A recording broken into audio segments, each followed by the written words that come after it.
یہ پیار کا نتیجہ ہے، یہ عشق کا نتیجہ ہے کہ نبی چاہتے ہیں کہ ہر محفل میں علی کی بات ہو، اپنی محفلوں کو مجلسوں کو علی کے ذکر سے زینت دو، اور جب علی کی بات ہوگی تو سماج عالی ہوگا، مزاج عالی ہوگا، معاشرہ بلند ہوگا، خود بخود ترقی ہوگی فکر بشر کو۔ صرف اور صرف میں اگر مولا علی کے کلام نہج البلاغہ کو پڑھ لوں جو میری دسترسی میں ہے، تو آپ خود محسوس کریں گے کہ ہم فکری طور پر کتنے بلند ہوتے جا رہے ہیں۔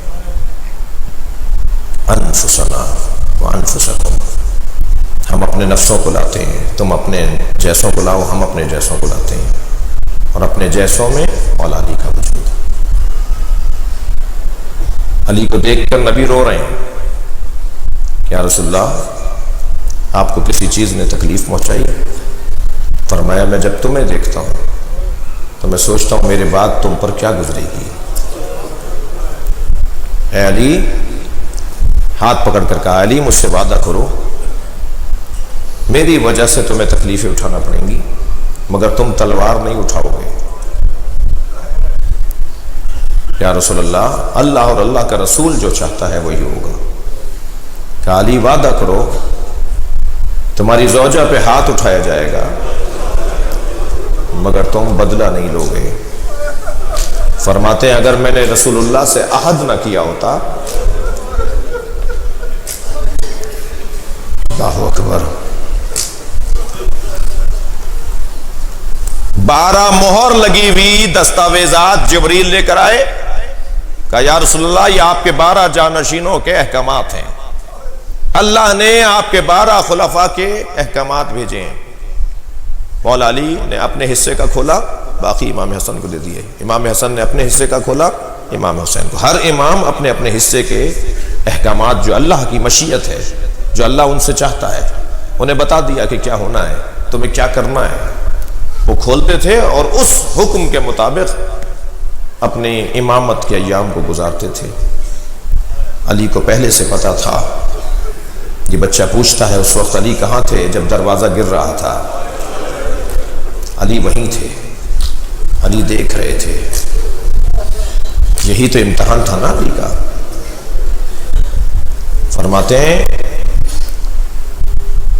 یا علی تلوار نہیں اٹھاؤ گے؟ بیٹھے ہوئے تھے، کھڑے ہو گئے، آنکھوں میں آنسو بھر کے کہا اچھا یہ ہے نا ذہن میں میرے بچوں اور جوانوں کے کہ مولا علی غیرت مند بہت تھے۔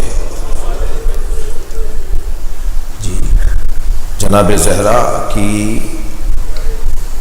میت جنازہ جب اٹھا رہے تھے تو امام حسن سے پوچھا کہ تابوت کے نیچے کوئی ہے؟ میں ایک سایہ محسوس کر رہا ہوں۔ فرمایا بابا ہماری بہن زینب اماں کو قبر تک پہنچانے ہمارے ساتھ جانا چاہتے ہیں۔ فرمایا تابوت کو رکھ دو، زینب کو گھر پہنچا کے آؤ، میں نہیں چاہتا کہ زینب کا سایہ بھی کوئی دیکھ لے۔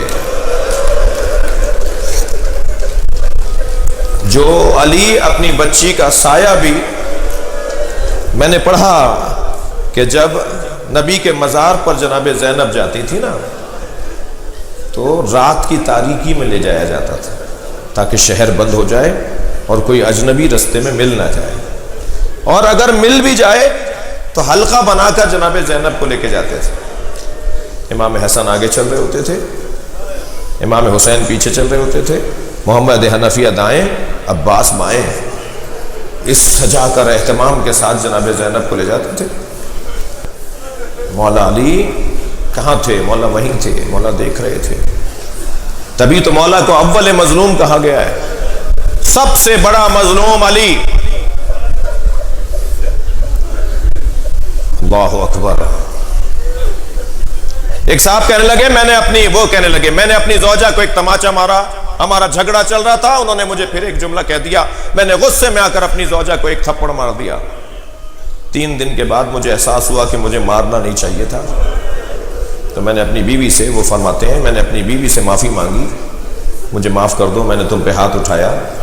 تو کہنے لگے میری زوجہ مجھ سے کہتی ہے آئندہ کبھی ایسا ہو تو اتنا خیال کیجیے گا میرے بچوں کے سامنے نہ ماریے گا۔ جب آپ مار رہے تھے میری بیٹی دیکھ رہی تھی، وہ 3 دن سے بخار میں ہے اور کہتی ہے اماں آپ کو بابا نے مارا۔ سنیں گے عزادارو، امام حسن ایک گلی سے نہیں گزرتے تھے، مدینے کی ایک گلی تھی جس سے امام حسن نہیں گزرتے تھے، جب وہ گلی آتی تھی رستہ بدل دیتے۔ کسی نے پوچھا مولا آپ اس گلی سے کیوں نہیں گزرتے؟ فرمایا میری ماں زہرا پر ہاتھ اٹھایا گیا۔ اجرکم اللہ، اجرکم اللہ۔ اللہ کسی غم میں نہ رلائے، سوائے غم اہل بیت میں ہمیں رونے رلانے والوں نہ قرار دے۔